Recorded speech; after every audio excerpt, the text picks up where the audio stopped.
Good morning, all. Myself, Dr. Rajesh Kumar, Professor Electronics and Communication Engineering, GBPIT, Gurdwadi Podi Garhwal. Welcome to the Faculty Development Program on Optoelectronics and the Optical Communications. So I take this opportunity to welcome today's expert, Dr. Y.N. Singh. Dr. Y.N. Singh, Professor, Electrical Engineering Department, IIT Kanpur, is born in 1969 in Delhi. Is calling from Delhi United Christian Senior Secondary School, Delhi. BTech in Electrical Engineering, REC Hamirpur, now NIT Hamirpur, Himachal Pradesh, 1991. MTech in Optoelectronics and Optical Communication from IIT Delhi, 1992. PhD specialization in optical communication networks, electrical engineering department, IIT Delhi, 1997. And he worked in different capacities, worked as lecturer in electronics and communication department, IIT Roorkee, from 26th Feb 1997 to 7th July 1997. Assistant professor in electrical engineering department, IIT Kanpur, from 7th July 1997 to 15th December 2005. Associate professor in electrical engineering department, IIT Kanpur, from 15 December 2005 to 28th November 2010. Professor in electrical engineering department, IIT Kanpur, from 29th November 2010 to 31st July 2019. Professor HAG in electrical engineering department, IIT Kanpur, since 1st August 2019. Associate Dean, Digital Infrastructure and Head Computer Center, IIT Kanpur, from 1st October 2015 to 13th November 2017. Chairman, CEMMC, IIT Kanpur, from 1st August 2017 to 6th August 2019. Dean of Infrastructures and Planning, IIT Kanpur, since 1st August 2017 up to 31st July 2020. Now, his today's expert talks on elastic optical networks. So please, sir, next, again, I welcome you, and over to you, sir. Y.N. Singh, sir. Thank you. Thank you, Rajesh. Okay, so I think my slide, my basically journal is visible, so I have not prepared slides. My apologies for that. So it is pretty much tight here, so I just took some time and jotted down, but it's kind of all ingrained in my mind because I think there are 2-3 PhD students who have been working on the topics related to this. So I will just introduce the stuff, and then probably at some point of time may even discuss what PhD students have been doing. But it is will be at the level of the layman, actually, not the way the algorithms actually have been done. So even explaining an algorithm or its complexity estimation will be a complex piece of thing here. So I won't be doing that because I think there is a wide variety of people who are present, and not everybody is from a networks background. Okay. Optoelectronics and optical communication is extremely wide area, actually. People are there from devices, people will be there from communications, people will be there from networks, people will be there from algorithms, the people will be there from network management, and I am actually from that side of network management. That's what I have been doing mostly. Okay, so let's move ahead and then see what I would like to talk about. And if you please do actually interrupt me in between, don't hesitate. It's a more interactive talk. Okay, I have not basically even structured for 1.5 hours. So it's an ongoing discussion, and we can keep on discussing till you want, actually. Okay. So all of us are aware of that Optics actually has changed, optical fiber actually has changed the life. Essentially, the whole internet currently is, majority of it is because of optical fiber.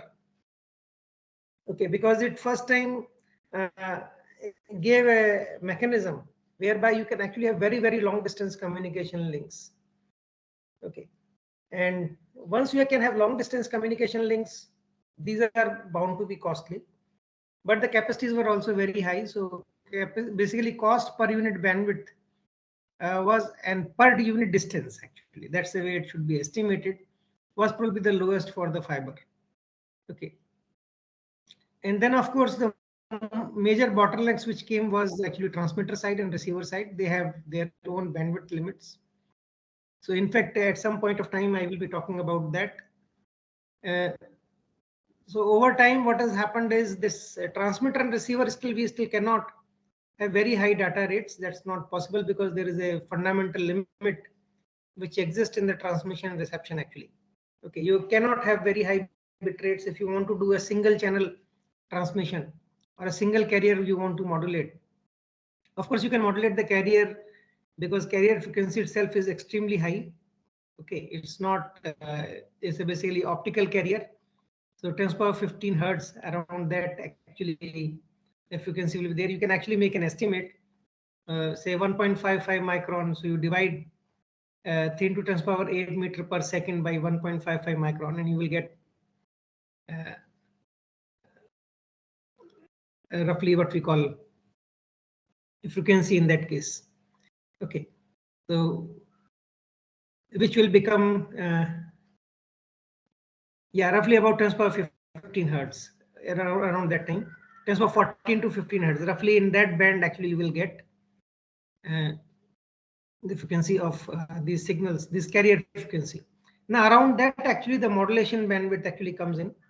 So as we all understand that in whenever you multiply two signals in time domain, well, that's the way we model it, but reality also it happens. So that's a modeling, but there are slight deviations actually in reality, which will exist. So don't simply go by what is written in the book. It needs a more in-depth understanding.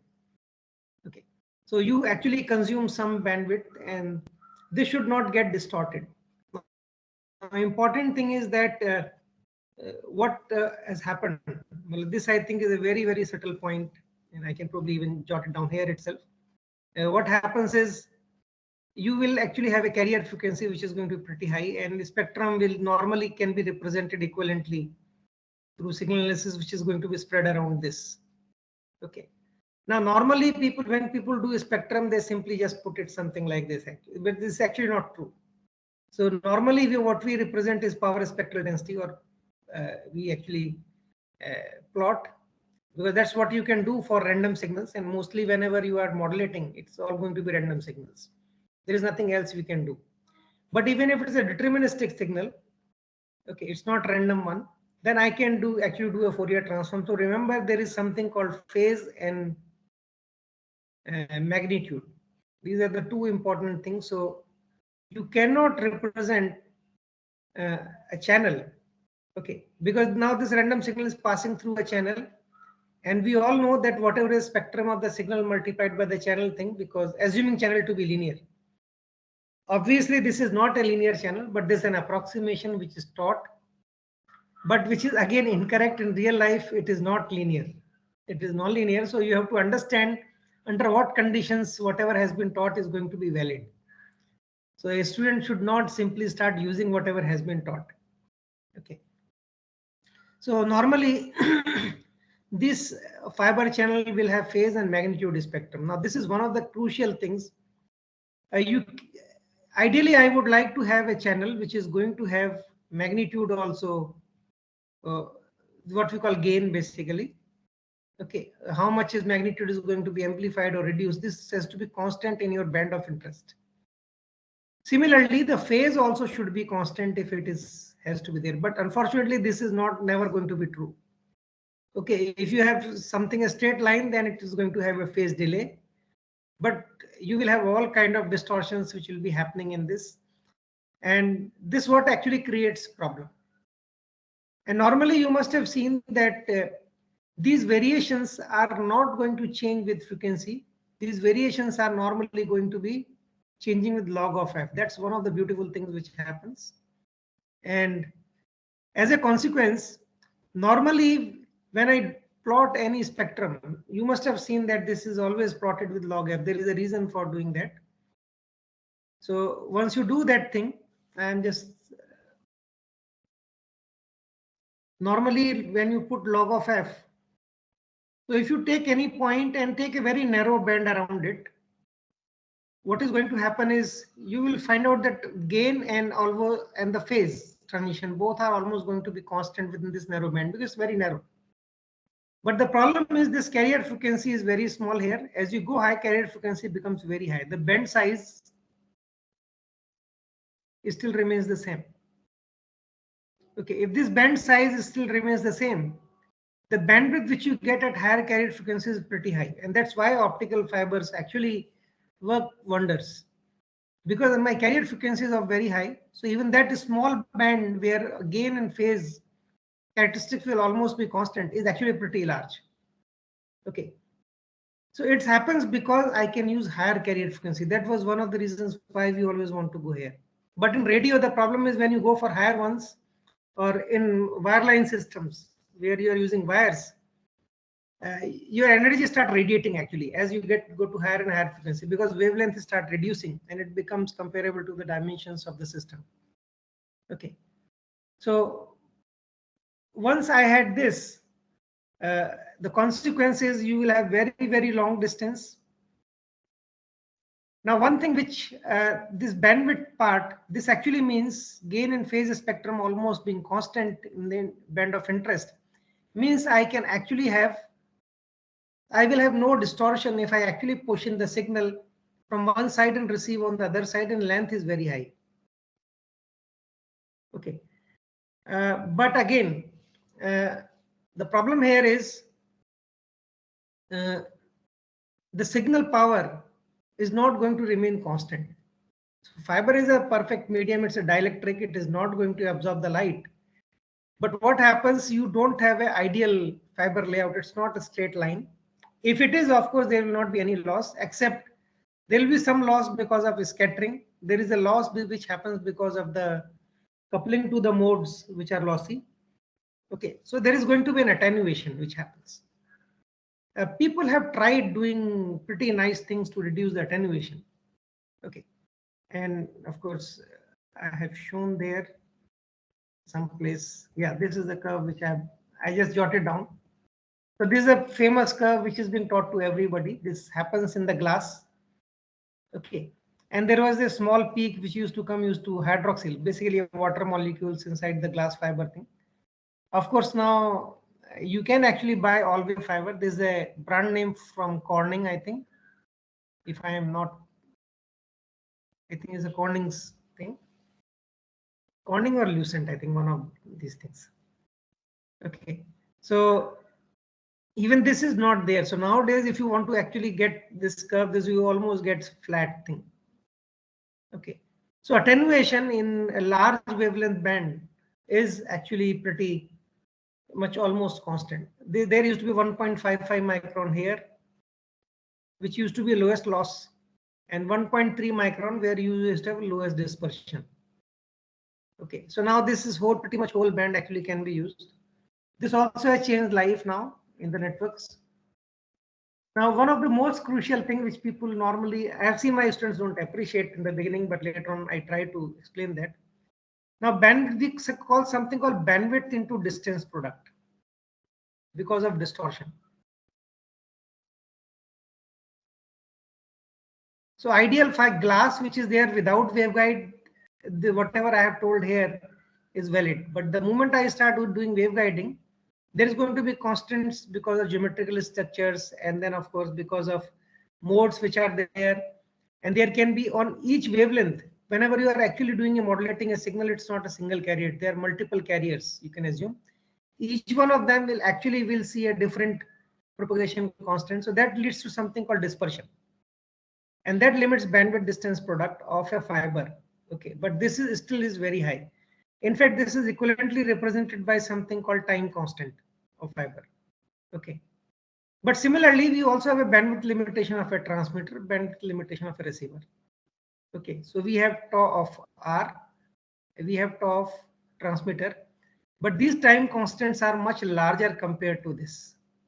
So I can actually increase the distances to pretty large value here before this becomes significant. Okay. So overall time constant gives the overall link bandwidth. So overall link bandwidth mostly is limited by transmitter and receiver, not by the channel. Okay, unless of course you do something pretty bad in design, but you have to make sure that you compensate for dispersion so that this bandwidth and distance product can be essentially managed. Basically, all colors should actually have be almost be compensated so that overall delay for every color remains the same. Propagation delay from this point to this point remains same. Okay.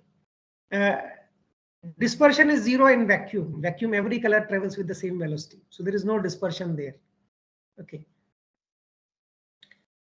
So this gives me a pretty large length, which was not feasible with earlier links. And then that's where the idea of all optical networks actually came in. If this would not have been feasible, nobody would have thought of optical networks. Normally, earlier days, we were actually having what we call electronic boxes. So these are all electronic boxes. And we were actually connecting optical fiber as nothing but point-to-point link. So optical fiber communication ends here. That's it. Nothing more. Okay. But it did actually have a bearing when optical fiber were introduced even as point-to-point links. So we had something called SDH network. We still use them. In India, we call them synchronous digital hierarchy. But these are all circuit switch system. So basically, idea was to actually map all telephony standards back to this network. We were using all electronic boxes in the earlier versions of SDH. Later on, we do allow actually optical switches also. But these are still all circuit switches. Optical packet switching has never been tried so far. And it's also complex to manage actually. So before even this, elastic optical networks actually have come in between. In fact, now a lot of people have been trying to understand how to make it better because there are different challenges which comes. Okay. So even in this, what happens, the reliability of this channel is very high. Bit error rates are very, very low. Okay. So, and of course, there is a much less interference. There is no interference almost because no light can be injected into the fiber and no light leaves the fiber so easily. It's a guided medium. Okay. So this actually means I can now think of very reliable network, and that's where SDH came in. So the clocks, remember, which will have a clock. So for that matter, in fact, yeah, I can actually tell this timing and jitter is one of the most crucial things in any network design. In fact, there are still some problems which I have not seen the solutions actually. People tried in the beginning, I don't know, but why they are not relevant today, I still don't understand. But if you have to implement a network of this kind, you require that. In fact, elastic optical network and WDM both have that particular challenge. So one of the problems you have to understand when you transmit, you actually use a clock.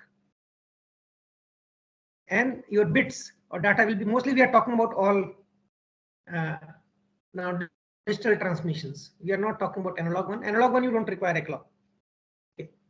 So normally all optical fiber communications are mostly digital. Sometimes we do use analog, especially in cable TV networks, but that also has now become mostly digital systems. So DOCSIS is being used now on that.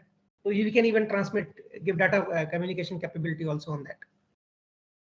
So you have a clock. This signal is going to be transmitted from your transmitter, will go all the way and will be received. But what you will do with the receiver? The problem here is you need a local oscillator here, a local clock. This same clock need to be synchronized here because this is clock which is required for detection of signal. This circuit cannot work So exactly at the same rate, they have to be in perfect synchronism. Now, one of the problems which you see is that the characteristic in the channel will keep on changing with time. It's fluctuating all the time. So what happens is your clock boundary here will fluctuate around the value where it should have been. Sometimes the clock pulse will be here, sometimes will be here. So this perturbation is what we call jitter. Okay. In optical fiber system, good thing is jitter accumulation is much lower. Now this same thing I simply amplify and transmit again. Okay, I am not going to detect it here, but I simply regenerate it, or even don't regenerate it fresh. I simply amplify and transmit. Okay, so there is no local oscillator here. So you can actually tap it, and then as you are transmitting further through another fiber, this electronic box, only amplification done, jitter will start accumulating. At some point, jitter become too complex and it will become noisy. Okay, so in fact, if you look at the eye diagram, it will become something like this. Okay, so you will have a very small opening coming. Okay, ideally the opening should be, your eye diagram should look something like this. Okay, and that's where you will do the sampling and will decide on the BER. So this decides the sampling point, and this magnitude decides what's going to be your bit error rate. And this band which is going to be there decides the noise. Okay, where you are sampling at this sampling point. So after good filtration, we try to actually widen it. That's the way it is actually done. But now things actually have changed. We don't, we use even far more sophisticated thing. We use something called OFDM. So that's what I'm talking about later. Okay, this jitter actually was pretty much less. So SDH concept came. So all clocks at all the places are actually were same. Now remember, if this is the electronic box in earlier days, you receive the signal, you have a local clock, you retrieve the whole data. So this local oscillator is synced with this clock. And then you just get the data, you put it in the RAM, you generate another clock, a fresh clock, and this data is being transmitted out. On an average, amount of bits per second has to be same. If they are not same, your memory will start filling up. This is slower rate. Memory will start filling up and you have to discard. So in packet switching, this thing does happen. Circuit switching, you start simply dropping. You can't help it. Okay, once in a while, you just lose one frame or something. In voice, you won't be able to figure out if one octet or one byte is being dropped out of the every 125 microsecond, one octet will be coming for your voice. If that is dropped, you won't be figuring it out. But this is what is one of the problems. We wanted a reliable system in SDH, so we ended up in something called these clocks need to be in synchronism always. Okay. So in fact, these clocks are all being synchronized to the central master clock, and everybody in sync. That's why we call it synchronous system. It become far more easier for multiplexing, but outside world, when we are doing this, rate differences would have been there. We do allow something called justification. So which is again an electronic process. I still have not seen anything related to justification being done optically. Of course, probably does not even make sense. Okay, so that's how it actually happened. And then later on, once I got very long distance link feasible, people thought, okay, I can probably now put switches. Okay, but this link length now can be very large. So I just convert these more nodes into optical switches. Okay, so the idea is that when the signal comes here, no conversion to electronics. I will just keep it in optical and route it here. Okay, and that's where we come to with all optical networks. And of course, normally whenever we to look into algorithms, we always make an equivalent graph of this particular network. So this is a network. When I make it in a node, so I will draw it like a circle, and there's a link. Link means a communication link. And this is a simple graph. I am not permitting two links between same pair of nodes. Okay. This is not a simple graph.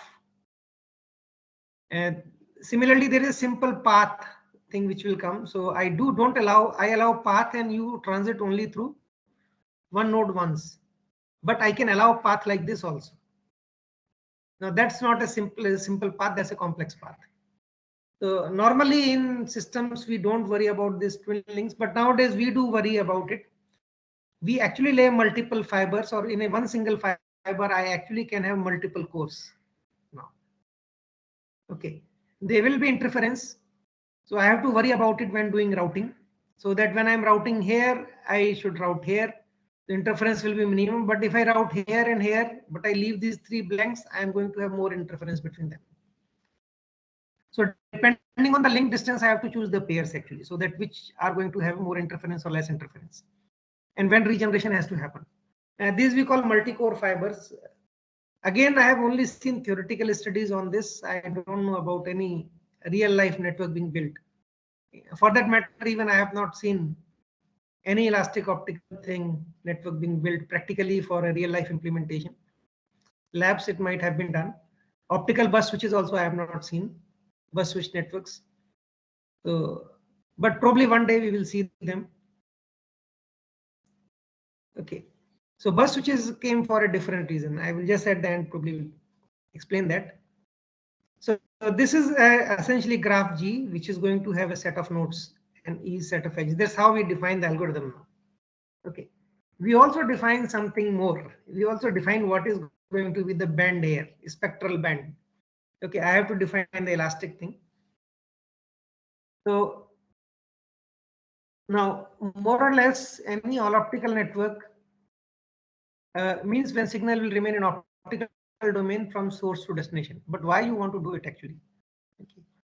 If fiber is good, it's okay, but I can always spend in electronics. But now there is a very important thing which comes. Okay. So we, in fact, earlier days in SDH, as I mentioned, optical signal was converted to electronic domain. Okay. It was demultiplex, switched, and multiplex back in switches and routers, and back converted to optical domain. This what we call electronic regeneration. Of course, timing I could have taken care of, and this what was happening in SDH. Timing was perfectly taken care of. But this OE and EO conversion actually means I require electronics which can handle the bit rates on this side. Now the problem is if I start sending 200 channels, WDM channels here, wavelength channels, then what will happen? I cannot do in one single go optical to electronic conversion. I have to demux them, separate out 200 channels, detect each one of them. So I require 200 receivers. So array of receivers will be required. And if it is a 1024 by 1024 size switch, is a humongous actually requirement on the equipment, especially its reliability and maintenance become much more complex. Of course, people have been trying because there is one colleague of mine in IITK who has been trying for his whole life and has been successful to some extent, Professor Upal Das. Okay. He has been working on an array of receivers. He wants to build up on the same semiconductor wafer. Actually, he makes gratings. So when the WDM signal comes, the first one gets absorbed here. You get a signal. Second one passes through. Second one gets absorbed there. Second signal. So you are doing directly the demultiplexing detection. Both were actually integrated. But of course, there is a problem here. The bandwidth here, which you are detecting, is going to be different. Okay. I don't know, but this is going to be a very complex piece if it has to go with elastic optical system. So I've heard his lectures once in a while whenever he used to give. We spent quite a time on this particular aspect. Okay. I don't understand much of it. I never tried actually doing it. But yeah, that is possible. So this is a humongous requirement. So people normally thought that we always put, we call wherever the user is going to inject. So this is a core network, for example. So wherever the user is going to inject, we call it an ingress node.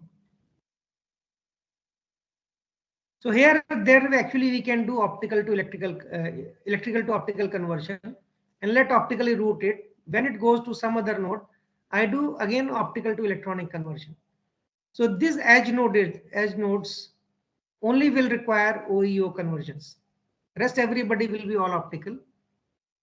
So I can actually spend my money on high-speed optical transmitter receivers only at the edge nodes. I need not do it at the core ones.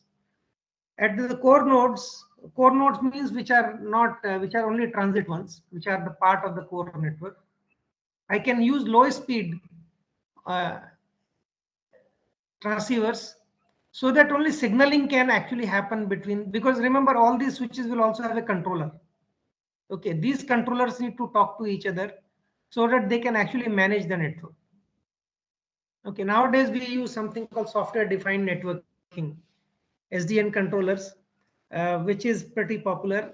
But internet, when it started, it was not based on SDN controller, it was fully distributed design.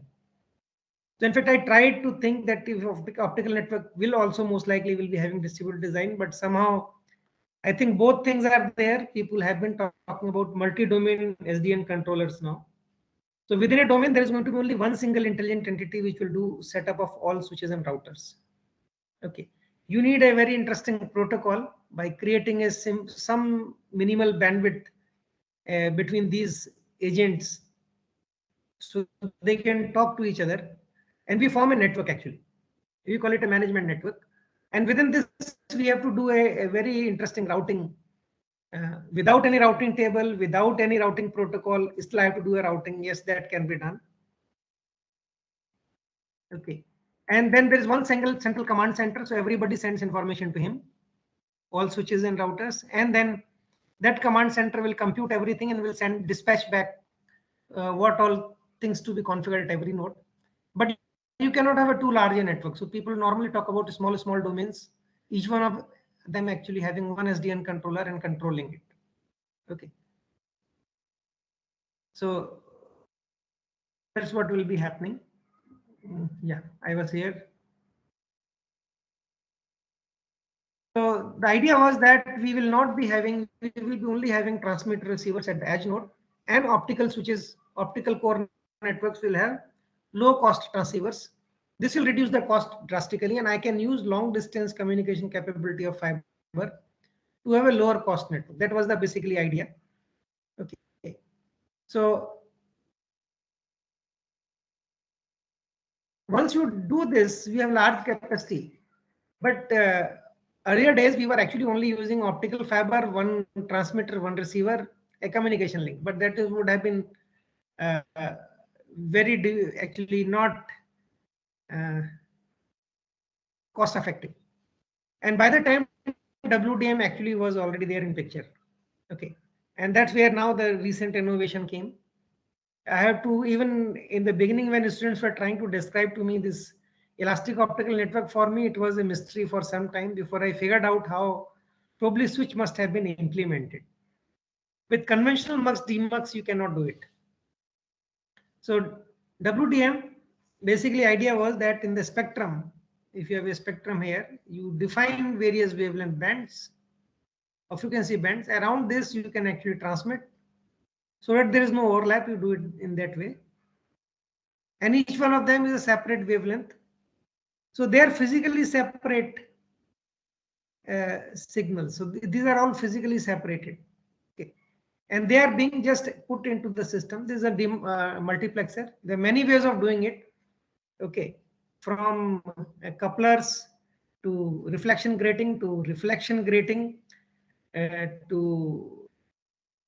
arrayed waveguide grating multiplexer, which is works as mux and demux both, and which is the most popular device to be used in any optical. These are all passive systems. Okay, they will have pretty high life, probably will never burn out. Okay, you need very high optical power so that the burnout can happen. So normally these device idea is that you put in different fibers, pass through this device, and at the one of the fibers, which is the output fiber, you get all wavelengths passing through the same channel, same fiber. Now this, you cannot simply shine the light into one fiber and it happens. No, it does not happen that way. You require this component.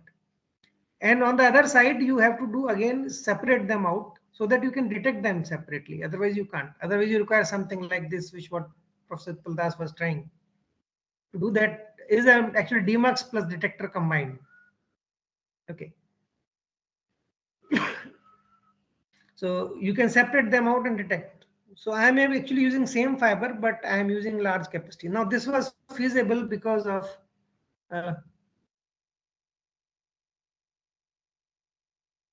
this large band which is available. So I can actually have a lot of them. They will have different attenuation, different this thing. I won't be using one single large channel. Okay, doing that is problem because there is going to be gain and phase.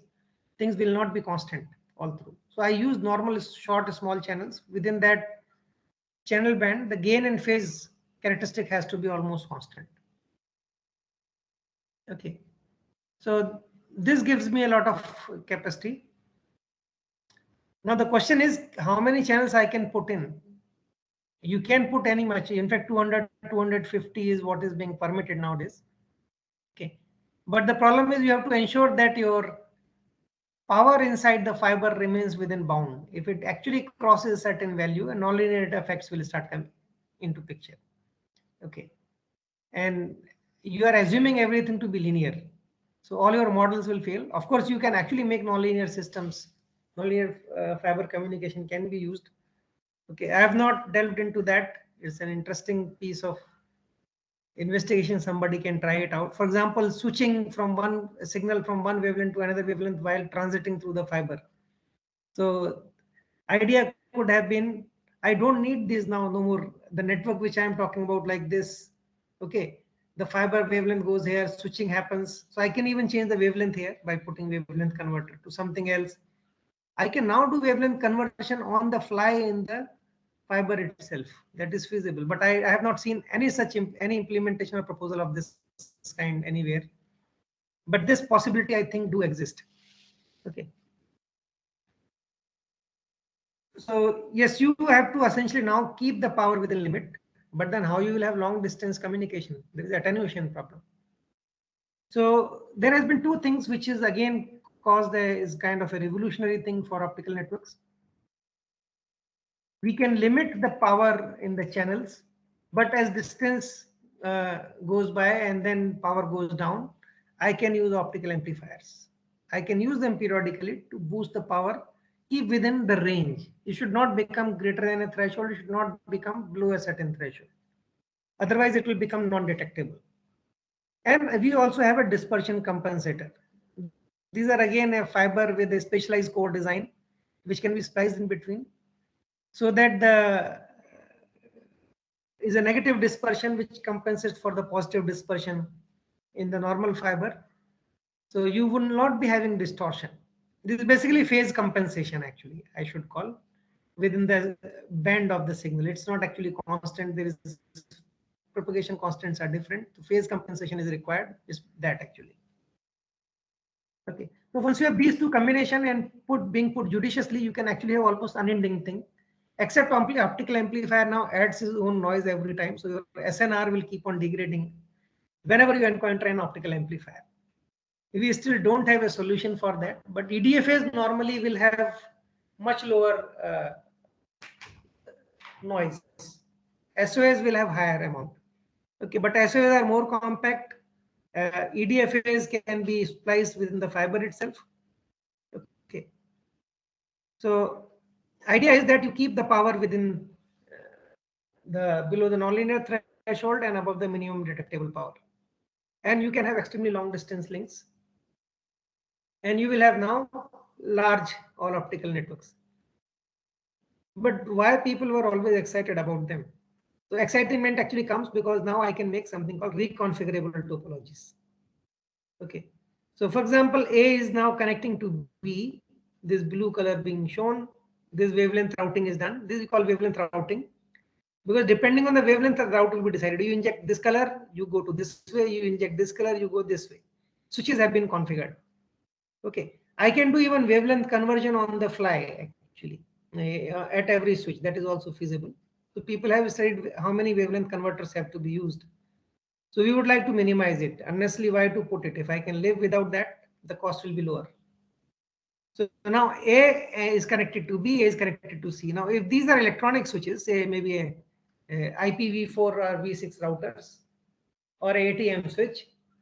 So if you look into that IP layer, they are actually directly neighbors. So optical layer is providing service and I'm able to create a virtual topology.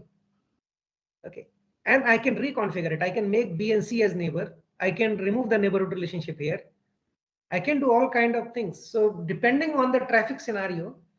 Now, one of the important thing in internet, which you should understand, that when you inject a packet from here, okay, the packet goes through number of switches and reaches to the destination. The processing here, the processing here, the processing here, all these are costs involved with you actually. If it is possible, I can directly route it here. I have reduced, I am not using the processing capacity here, and this can be used by somebody else. So I can now actually start reconfiguring topologies so that the people who are having most traffic between them, those nodes are actually become neighbors. So I can change neighborhood relationships and thereby optimize the network performance. Now here one more thing, I don't know how many of you will be knowing it. In a switch, okay. So in fact, because of this thing, I always say in a network, if you have to drop a packet, drop it at the earliest. If a packet has already moved 20 hops and then you are dropping, the all computational requirements and all bandwidth which has been consumed before you drop the packet is wasted. Okay, if don't actually let the packet come into the network if you can't deliver, that should be the motto. If it comes in, it has to be delivered. Okay, and if you have to drop, always drop the one which have consumed least resources of the network. The resources means the bandwidth, the link distance, and the number of routers or switches which is it has passed through. So it's a combined function of that. So that's the way normally the traffic management should actually be done. Because I'm looking at overall optimality. You have to look at the revenue generation of the network essentially. Okay. Now coming to the switch. Switch is an interesting piece of system. Normally people think switch is limited by how many networks or how many things elements can be interconnected. Switch is always considered it like this. So we are now doing cross connections. Now the problem is in packet switching. In circuit switching, this is fine. You set up a circuit and you be happy that you don't bother about it. Okay. In a packet switching system, every packet has to be analyzed. Every packet has to be analyzed. You decide what has to be done. You set up the crossbar, if it is a simple crossbar based packet switch, and packets are routed out. Now, it is not this switch which actually sets up the limit. It's this processing capacity which sets up the limit mostly on the switches. Okay, how many packets are coming in? So we are actually computing, looking into routing table and finding out to which outgoing port it has to go. Okay, and then we are putting it. Normally, these large switches are not single crossbar. They will be multi-stage interconnection networks. Okay, they will be basically Banyan configuration. A simple Banyan can be something like this. This also being done. People have tried in optical domain to implement these things actually. But not as a self-routing matrix, but as a equivalent of crossbar to set up the circuit switches. But there is a fundamentally a problem in this. For example, this one I can actually tell this one is a, you can see the pattern actually. Okay, what I am doing. This is a binary system.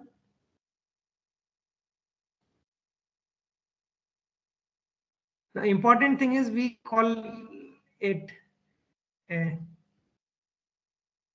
is a Banyan configuration actually. So this is a 2x2 and there is exactly one path from every input to every outgoing port. And you can make it as a 2x2 switch. Okay, this is the electro-optic switch, you can actually use them. Okay. You supply the voltage, this goes into cross state or bar state, and you can build up a switch. And you can set up any path. This is how actually you can do. This is what people thought we will be doing with optical circuit switches. Okay. But if it's a packet switch and for every packet reconfiguration is done, this compute load is going to be here. Even with circuit switching, if the circuit is going to be for a longer duration, that is going to be more efficient for you. Okay. But you may not be using the circuit or path all the time for the longer duration. There will be then paths where you will not be actually, times when you will not be using it. Okay. So normally we keep this how many cross points are there, how many input output ports are not good enough, how much processing capacity is required is the key factor, which limits mostly the switch size. We don't make large size switches because of that. We end up in making these networks. They become also more reliable. Something fails, there is an alternate routing. So for me, when I look at a network, for me, this is nothing but a distributed gigantic switch. Okay, and users are connected to it, and I can do crisscross connections with all complexities inside the network. Okay, so network is nothing but a generalization of a switch, and where there is order is not there. This is also a network of switches, same thing as network, but it's a structured, mathematically defined structure which will allow easier management. Okay, I don't need to run protocols between them. One single entity can run the whole show. Here you require all kind of complexities, but you get as an advantage the resilience. Okay, so people have done this kind of optical networks also, and people have been also always thinking about this. Okay. Now coming back this virtual topology, this is the biggest advantage, which because of which whole internet core almost is actually of this kind.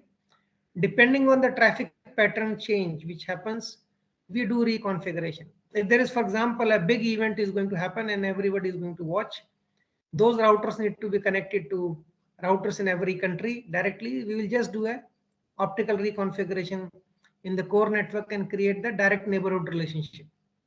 Okay, so typically this will be done when Olympics are going to happen or some big events. Okay, every time this happens, so network people have to do this reconfiguration. Otherwise, normal life, it's almost kind of remain constant unless some drastic thing happens. So traffic dependent dynamic topology configuration is the key thing. Now these WDM systems, I come to the spectrum. Spectrum will always look something like this. Okay, you will have, this is the F which I have plotted, or you can call it lambda, and there's a constant width. Okay, I have this thing, that's it. It's a fixed wavelength channel. That's how it is WDM happens. And that's because of my structure, the way the multiplexers are concerned, built. Okay, so I cannot do away with this thing. But this actually has a problem. Now, question is how you will combine all these separate things, the multiplexer part. Most of these will be the passive devices. And interesting thing, their input and outputs mostly can be swapped. So output you can make input and input will become output. So the same device will act as multiplexer as well as demultiplexer both, depending on which one becomes the input and which will become the output. Okay. So as I was telling, why all this is happening is because of the bandwidth distance product. So this fiber is very, very small, but this time constants are pretty large. So this link time constants are mostly governed by these. You keep on increasing fiber length, so it becomes comparable to these. Until that time, you can keep on doing it. After that, if you do it, it's not going to be advisable. Okay. So it's basically rise time budget, which essentially you can actually figure out. And low rise time budget transmit receivers are costly. We want to avoid it and only use it as edge nodes as far as possible. That's why all optical networks will come, reducing the cost. Okay.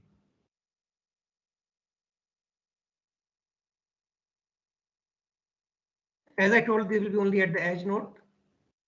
So the system will become more cost effective. Network is now for the first time is transparent. But what's the advantage of being a transparent network?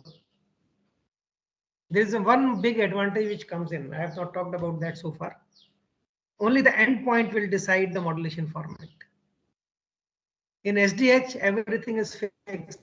You cannot change the modulation format. Here you can. Only two endpoints need to agree. We are purely transparent about what you want to transmit. You can do analog transmission, you can do digital, you can actually choose modulation formats. You can go high bit rates by actually using low baud rate system, basically higher level modulation formats you can use. So you can use any one of them. These are the only certain representatives which I have drawn. I have written actually, but there are many more modulation formats which exist. All of them can be used. Okay. But actually, when you do elastic optical systems, this flexibility does not exist. Okay, within this has to be within the limit of the channel bandwidth. You should never exceed that. If it is less than that, it is okay. Okay. So now this actually leads to a problem when you have a fixed bandwidth channel. So you have a 50 gigahertz allocation of the bandwidth for each WDM channel. You only want to transmit 12.5 gigabit per second. You are going to pay for 50 gigahertz and transmit only this. This much money is being wasted by you. Not a good design. And today it was this situation. Tomorrow you want to transmit 75 gigahertz, 75 gigabit per second. You get stuck. Bandwidth is only 50 gigahertz. At the source itself, you have to split the traffic into two and then use two different channels. The world would have been very good when I wanted 12.5, get 12.5. When 75, I get 75. Can it be done? So that was the question which was occurring, but there was a challenge also in this case. Challenge was how to design a switch. Okay, so then people thought the first problem where you are actually wasting, you say let's have lower granularity, but your granularity has to be at least greater than whatever bandwidth you are transmitting. But if you put all 1 gigahertz, one thing problem is there are too many channels which are going to be there to be handled by your domain controller. Okay, SDN controller actually is become, so your domain size will become small, and you can't transmit 50 gigahertz kind of thing. You have to do a lot of what we call inverse multiplexing at the, and inverse multiplexing actually means when you want a high speed channel, you don't have them. They were become popular with telephony systems. Actually, you want a 2 Mbps, how to get it? You have 64, so you actually buy a device called inverse multiplexer. It will connect with multiple telephone channels. It will do all dial up. On the other side, a similar box. You do all dial up, and it will just put them together. You get a 2 Mbps channel. And they were dynamically using control channel. They were actually doing dial up, dial in out so that they can minimize on the cost depending on your bandwidth requirement. So this exactly same thing is required. We call it inverse multiplexing.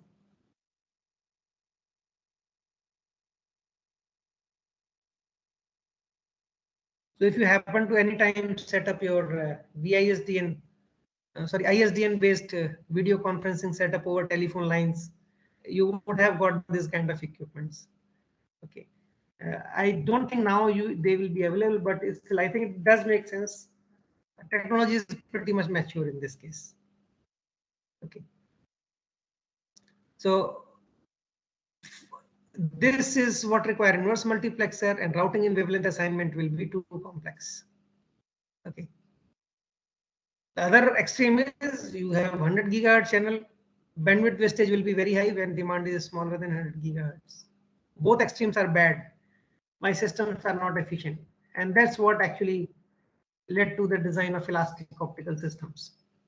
The problem here was multiplexer and demultiplexer. Okay, let's see what these mux and demux, how I would have implemented them. This is not only way, there can be many possible ways of doing it. So one of the simplest way, you take a fiber, this is a fiber actually, okay, and you put all wavelengths are coming inside it. You are receiving it over a channel. Just let it spread over a reflection grating. And there's a curved one, so it's like a mirror. It will focus again the same thing. But now this mirror will be serrated. Okay. That's how the etching is done on reflection gratings. Because of this, the different wavelength will have maxima at different place. In fact, if you look at this whole band, here, this is a continuous spectral spread. So a spectrum has been spread in the space.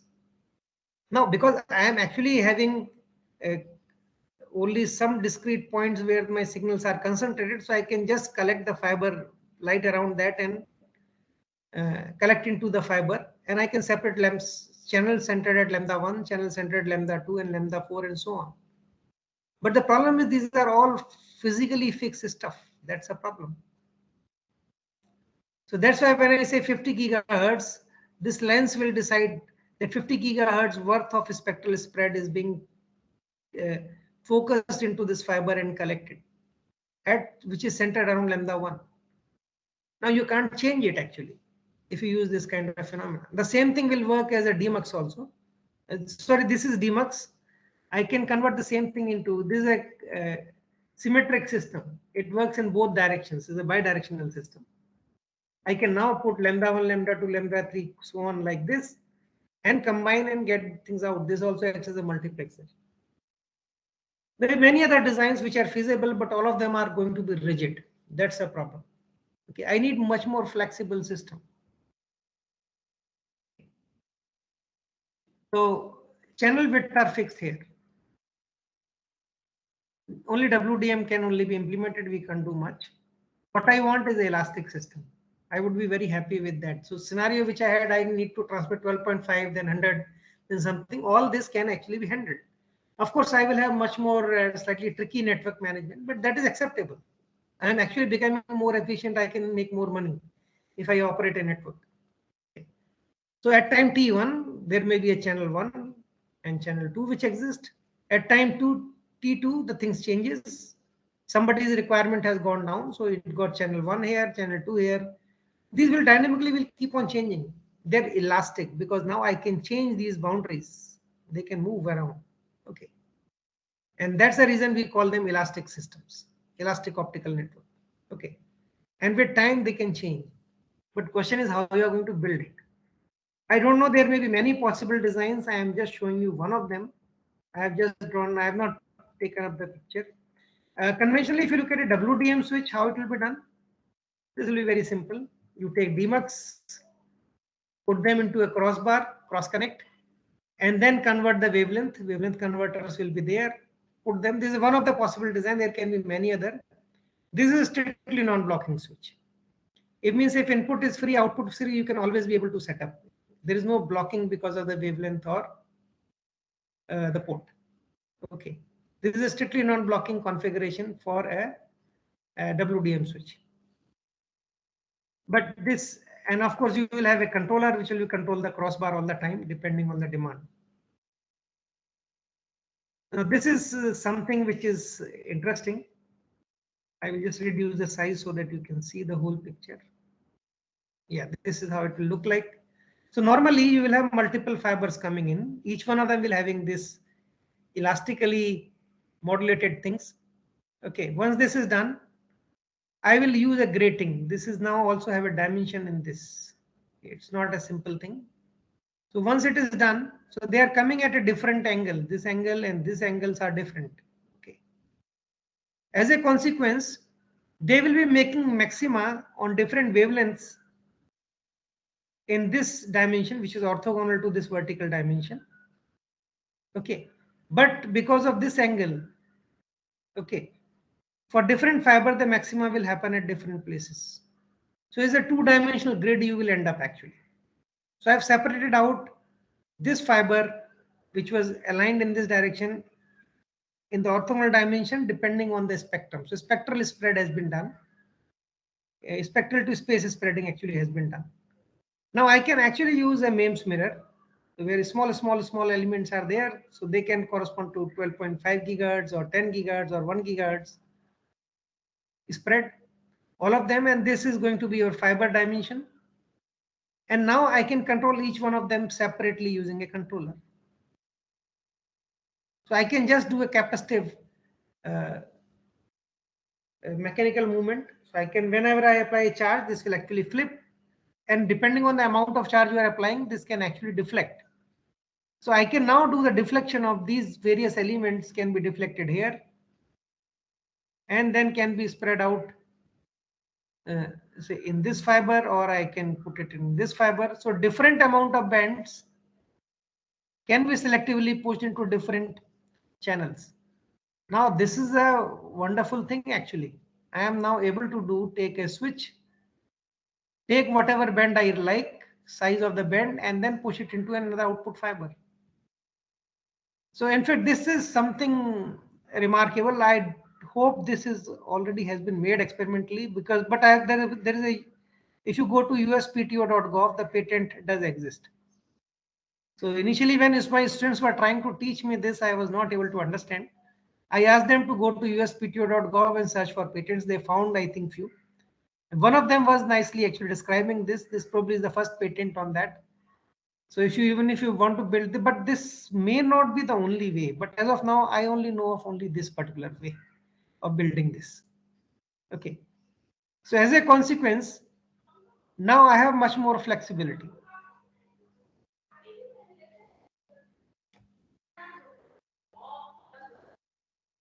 So now we have come to this flexible thing. We also call it flexible network, actually, flexible optical network. So now you have a network of this kind. The challenges which will come. So I'm just explaining few of them which we have figured out.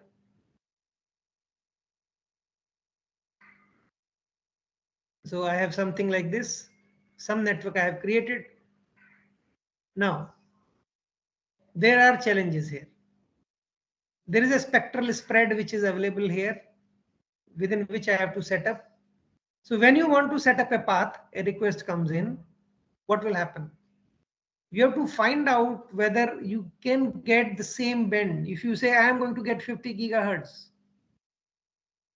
slot, I need to find out 50 gigahertz void which has to be present here, 50 gigahertz void which has to be present here. Okay, till you get to the destination. Next time 1 gigahertz you can put anywhere. Now the problem here is, for example, look at a linear system. This is a spectral. So this corresponds to hop 1, hop 2, hop 3, and hop 4. So the 4 hop network only. So you can call it this way.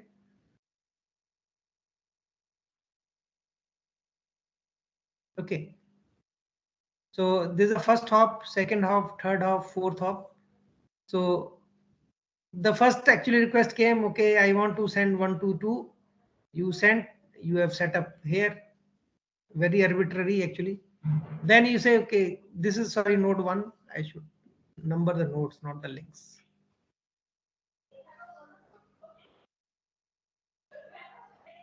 Okay, 4 to 5, something has to happen. Okay, you say I'm going to use consume this. So you can arbitrarily start consuming.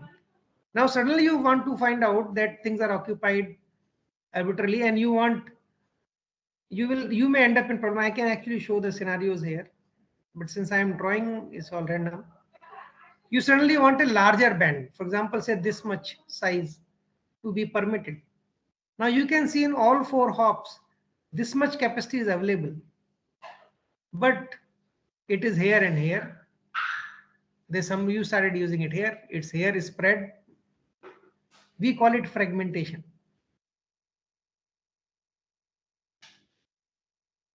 Now this is a tricky part.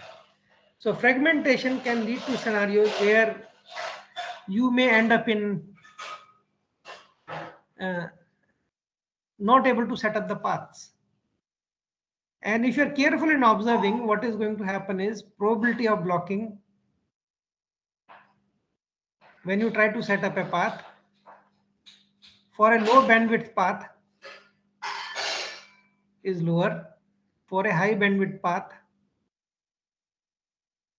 is higher. Is an unfair system.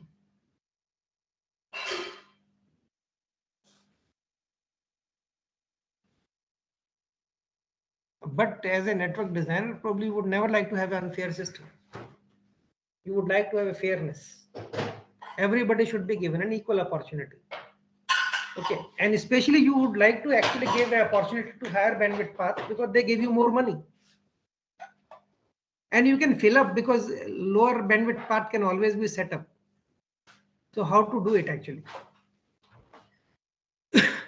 So there has been now various strategies. So one of my students, she recently submitted the thesis actually. So she has worked on this particular aspect of how to do it. So we actually call it, the way it is done is She will try to find out, we call it a routing, and we call it now routing and spectrum assignment. We don't call it a RW, routing and wavelength assignment, because there is no wavelength now. You are assigning a spectrum. Routing and spectrum assignment problem.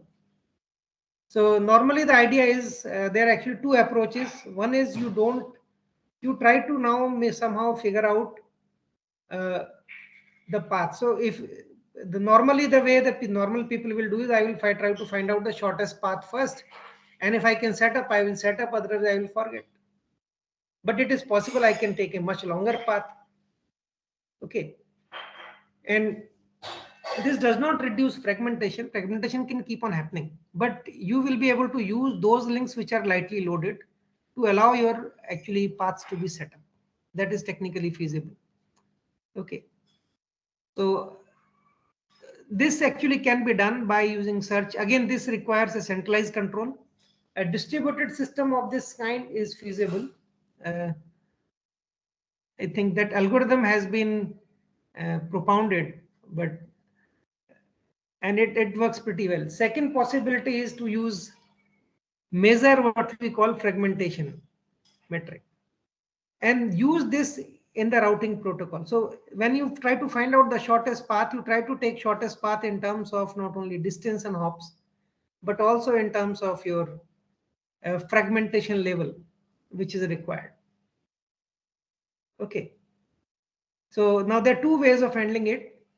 I actually do this approach, and I have my shortest path will keep on changing depending on the amount of fragmentation at various places. I always tend to choose the path which is having lower fragmentation. Okay.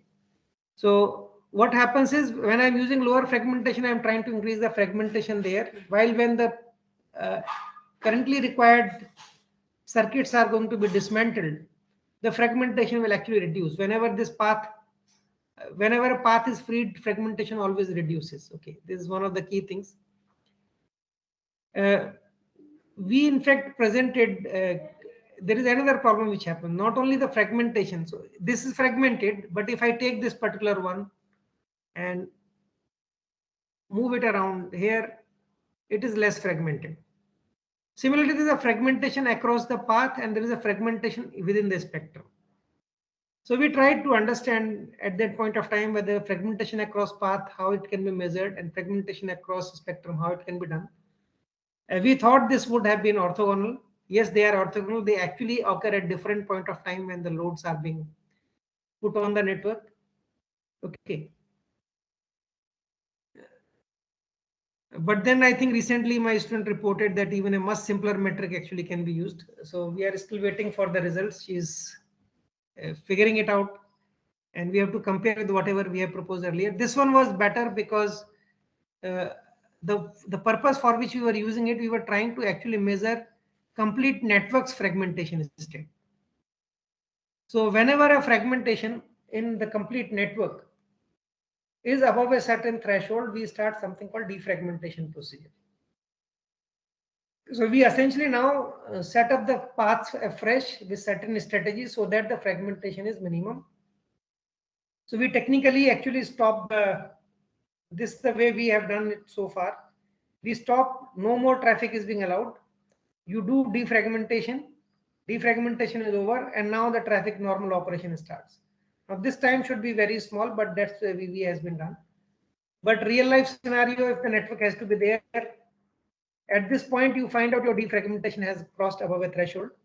You start now doing defragmentation at the same time while you are setting up the new paths. Okay, after some time the defragmentation procedure will stop, but your network operation will continuously keep on going on. We have not looked into the algorithms for this so far. Okay, so that's a kind of thing which we have been looking into. There is one more variation which has come in now because of this multiple cores.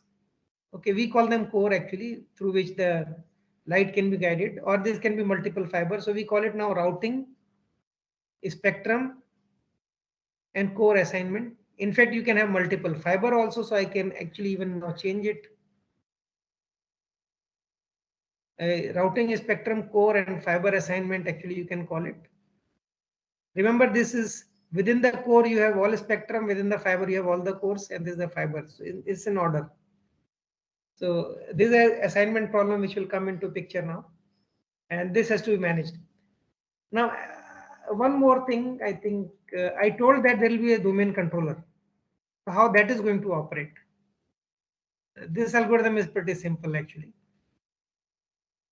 So suppose the domain controller is sitting here, SDN controller views, software defined networking controller. So this is what is going to send message to every router to do various input output port setup. So there is a network. Okay. So the way it is going to happen is this SDN controller does a broadcast routing. So it always gives a packet which tells that what is the sequence number and what is the ID of this SDN controller. And that's it. If any message to be broadcasted, which will go here.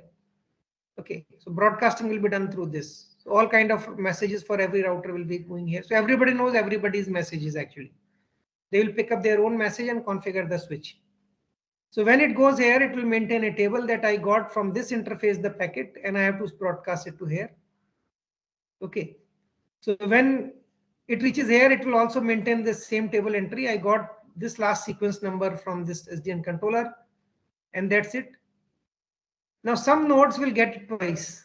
So the first one which it will get, it will accept that, it will make that entry. The second one it will discard, it will not be forwarded also. So it will not go here, but this one will be forwarded actually.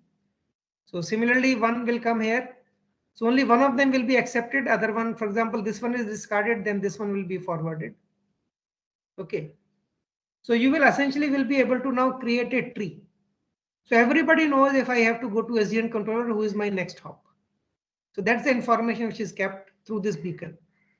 So when you want to send any information to beacon, you just transmit on that interface. You will ultimately move backward in this tree towards the root, which is SDN controller.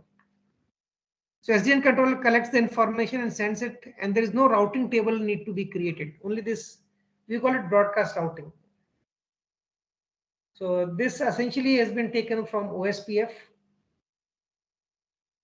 So OSPF has described this thing first, but this is a much simpler version because there is only one guy to whom everybody should know the path, and that guy is doing the broadcasting. You need not know the paths of anybody else. Okay, but SDN controller can compute all the paths and then dispatch to these people, and then they will do all the configurations. Okay, the distributed versions of these protocols, yes, is a challenge, and I think still need to be looked into, and I don't know how much efficient they will be. A network state, actually, whenever something changes here, network state at some other place may change at much later time because of the propagation delay. That's another problem. Here also SDN controller, if it is too big, the changes will take place here first and at the far off nodes much later. Of course, it will not be a much bigger time, a few milliseconds, which is okay, acceptable. Okay, this is probably transmissions are pretty fast. Okay, so that's how it is done. So with that, I think I will end here, and most of it is actually basically whatever I have been discussing with my PhD students. I have not given much details. You can look into the publications of my PhD students. If you wish, I can actually just show you my website and the publications where you can consult. Just hold on. I have to share my.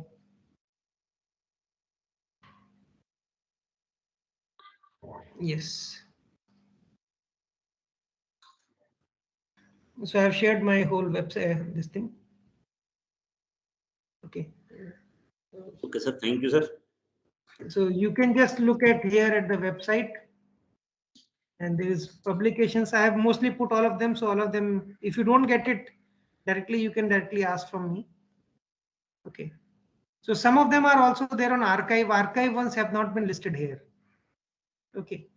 So archive ones, you can actually get it from Google Scholar if you wish. So they mostly will be having the links. I am not publishing much now. I am just mostly getting them on the archive because that's a better way of doing the things. So recent ones will be available there.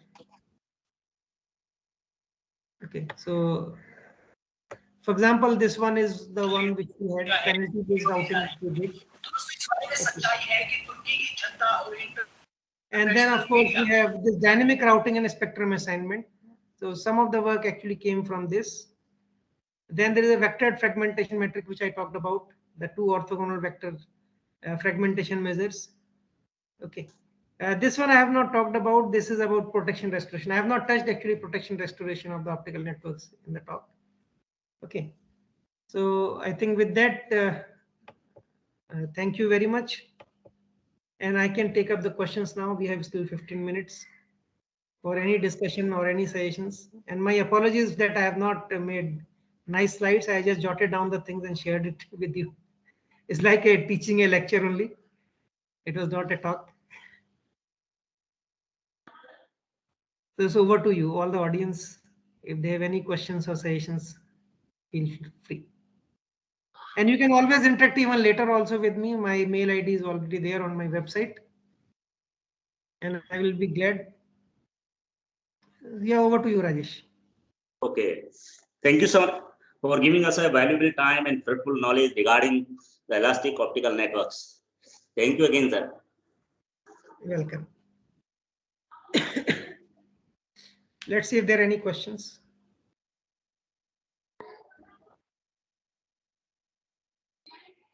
I think no question from. Yeah, I know it's a. I just took it not at a deep level, and then so that people can understand. My objective was that. Thank you very much. Thank you for invitation. It was great actually presenting whatever we have been doing. There are no questions? Okay, participant, I think next session will start at 12 o'clock, I think. So thank you, Rajesh. Thank you, everyone. Okay, welcome.